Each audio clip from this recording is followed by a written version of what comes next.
History میں بعض ایسی چیزیں ہوتی ہیں جن کو یاد رکھا جاتا ہے. میری آنکھیں اور دل اس وقت رونا شروع ہو جاتا ہے جب پتہ لگتا ہے کہ کوئی ایسے انہونی واقعات ہو جائیں. تو یہ ہمارے دوست ہیں، ان کا الیکشن تھا، ان کے بیٹے اور بھتیجوں کو مخالفین نے گولیاں ماری اور وہ شہید ہو گیا. وہ بچہ انجینئر تھا اور سی ایس ایس کا امتحان دیا، سی ایس ایس کا امتحان دے کے یہاں آیا اور ان کی الیکشن کمپین میں مخالفین نے فائر مار کے الیکشن کے دن جس دن الیکشن تھا 9 بجے اس کے باپ کے اوپر کیا گزری ہوگی، کیا سوچ سکتے ہیں ہم؟ یہ اپنی زبان سے بتائیں گے. جی بتائیں. تو 9 بجے سے مخالفین آ گیا اور ہم پر فائر شروع کر دی. میرا بیٹا انجینئر شاہزیب وہ موقع پر دم توڑ گیا. چچا زاد 2-3 دن بعد شہید ہوا اور میں اور میرا ڈرائیور زندگی تھی تو بچ گئے.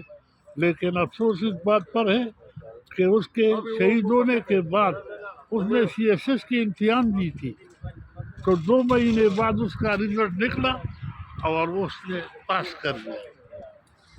اس کے جو ساتھی تھے رستم گاؤں میں وہ کل آیا تھا، وہ اے سی بن گیا.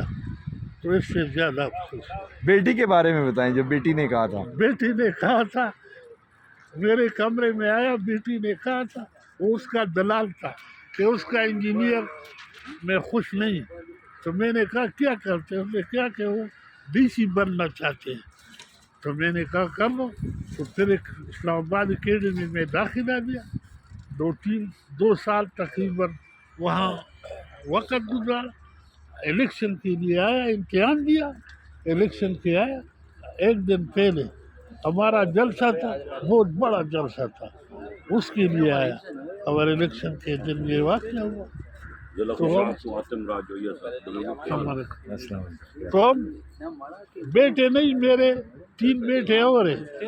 اگر خان کو ضرورت پڑی تو میں تینوں کو زندہ باد زندہ باد زندہ باد. میں تینوں کو قربان کرنے کے لیے تیار ہوں.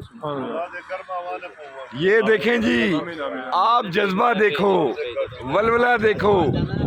ایک بیٹے کو اور بھتیجے کو شہید کروانے والا یہ مرد مجاہد کہتا ہے میرے اور بیٹے ہیں وہ بھی عمران خان کے لیے.